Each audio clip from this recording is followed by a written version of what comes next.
Guzzlord, is it going to be worth your time, energy, and resources to raid hard for it, to power it up, to potentially use it as a raid attacker or a PvP Pokemon? We are going to check that out in today's video, all about Guzzlord in Pokemon Go, because it is the brand new Ultra Beast making its way as well, alongside with the Greedy Gluttons event. So if you guys do want to see any information about that event, check it out up here. So today, let's check out this Pokemon, best of the best, top attacker, breakdown and analysis for Pokemon Go. Is Guzzlord going to be worth it? Okay, so Guzzlord in Pokemon Go is going to be a dragon and a dark type combination. Yes, dragon and dark type, kind of cool, similar to as is the Hydreigon. But just remember guys, Hydreigon did get the Calm Day move of Brutal Swing, and that made that Pokemon extremely good. If you guys want to see how good Hydreigon is, you can check it out up here. But this Pokemon also gets Brutal Swing. So what is that going to do for this Pokemon in Pokemon Go? We are going to check that out right now, because this Pokemon is going to max out at 3264. So it's not super high. So if we're looking at this stat, we might say like, okay, well, why is it not maxing out so high? Because there's a lot of Pokemon that max upwards of 4,000 and above. It has an attack value of 188, a defense of 99, which makes sense as to why it is not maxing out. But it has a stamina of 440, which is insane. That is a very high stamina stat for Pokemon Go. And as far as its strengths and weaknesses, this Pokemon, as we did talk about in the counter guide, if you do want to see that, you can check it out up here. Or if you do need more raid battles, you guys can check out the Discord, or if you want more premier access for raid battles, you can check out the Patreon that is also down there. So this Pokemon, double weak to Fairy, which is kind of problematic if we do think about the Ultra League, the Master League, even the Great League. There's a lot of Fairy types that are not so uncommon, right? Like Togekiss is a pretty common Pokemon. And it's going to be single weak to Fighting, Ice, Dragon, as well as Bug. And then as far as its resistances go, it will have a double resistance to Psychic because of the Dark typing, and a single resistance to Dark, Electric, Fire, Grass, Water, as well as Ghost. So man, those resistances do look mighty fine as well though, because this Pokemon, if you think about it, in all of the leagues and what is coming up, there's a lot of those Pokemon out there. So this Pokemon is looking very, very good. And as far as its moveset goes, in the quick moves, it does get Snarl as well as Dragon Tail. And we do know that Dragon Tail is the meta attacker moveset, so we will see where it does sit as far as the Dragon type attacker. And Snarl is a fantastic PvP move because it does gain energy relatively fast. And as far as its charge moves, it does get Sludge Bomb, it gets Brutal Swing, it gets Dragon Claw, PvP move, and then it also gets Crunch. So if we do look at this moveset combination, we do have a Poison type move that is going to be great going against Fairies. So we do have a Pokemon that is double weak to Fairy, but if you do have Sludge Bomb saved up in the back and they don't have any shields, you're going to do a lot of damage to that Fairy type Pokemon, which is definitely a plus for this guy. So now let's switch gears and talk about this Pokemon as an attacker standpoint in Pokemon Go. Is it going to be worth our time to use it as an attacker? I mean, we already saw the attack and the defense, so you can probably guess what the stamina and defense and attack are gonna,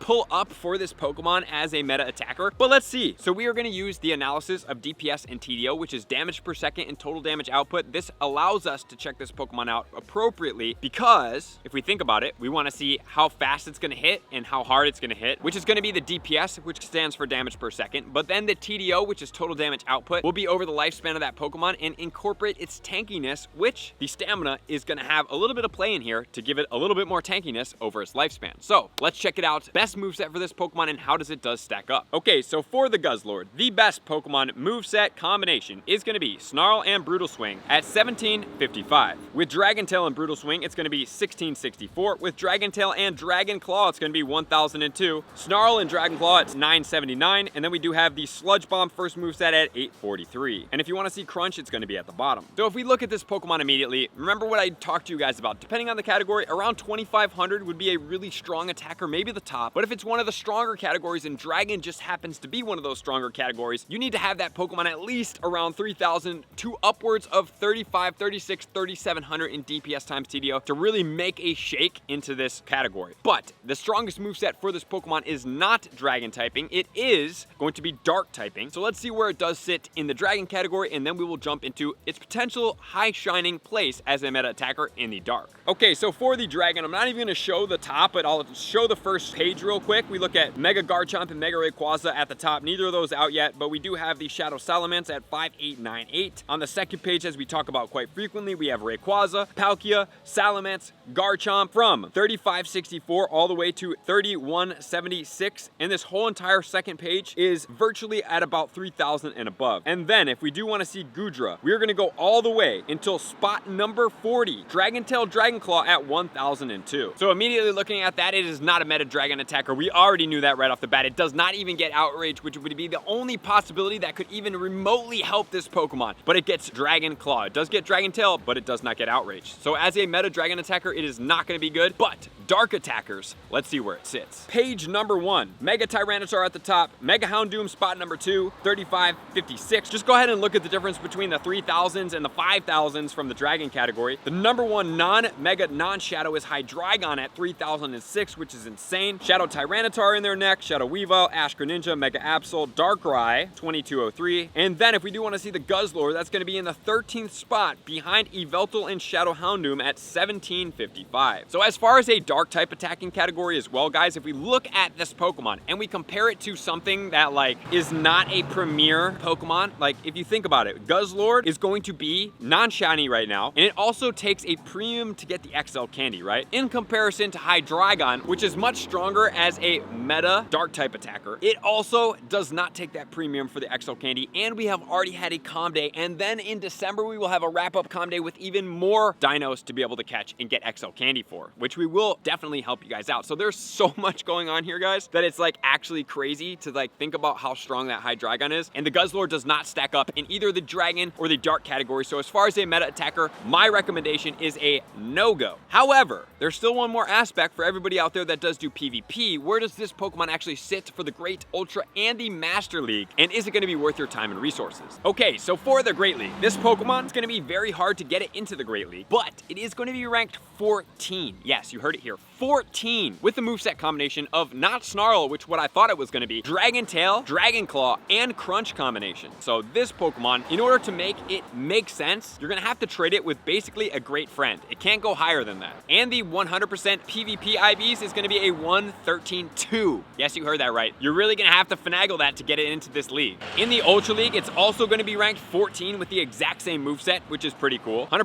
PvP IVs is going to be a 115-15. And then in the Master League, that's actually going to be ranked 77 with the exact same moveset as well. So if we look at this Pokemon as a power up to the max, need the XL candy for, my recommendation is a no. Because it's 77 in the Master League, there are better dragons and there are better dark type Pokemon in this game than this Pokemon. Maybe it'll change at some point, but that's where it ranks right now. But as far as the Great League and the Ultra League, guys, it honestly sits really well and it does do some work. However, you are going to have to, for the Great League, get very lucky and spend a lot of Stardust to try to trade this Pokemon down enough to get some type of optimal IVs to drop it below 1500. However, for the Ultra League, it does look at a really good contender, and that would be probably where I would sit for this Pokemon. So all you need to do is rate it somewhat, and then you can trade it and get it to drop down the attack and keep the defense and the stamina high and try to optimize it like that. But there is no need to rate this Pokemon as a premier attacker or a GBL Pokemon and look for that XL candy at a cost. However, I'm still going to be rating for it because I like to raid, and I'm going to see if you guys raid for it too. Let me know in the comments below. Thank you guys for tuning in as always. To all my likers, comments, subscribers, Patreon members. Everybody takes their support, subscription, and participation to X. Love and see you guys out on the next video. Peace. I want to take this time to thank everybody who supports me in every facet. It means the world to me, and an extra special thank you to all my Patreons. I greatly appreciate the extra support to continue to allow me to pursue Pokemon Go full time, allowing me to create my daily video uploads in the most timely fashion for everyone's benefit. Plus, I get the amazing experience of sharing my creative processes behind the scenes and raiding all around the globe with select upper tiers. Thank you everybody for being a part of the Trainer Club. You all mean the absolute world to me, and I will see you guys out on the next video.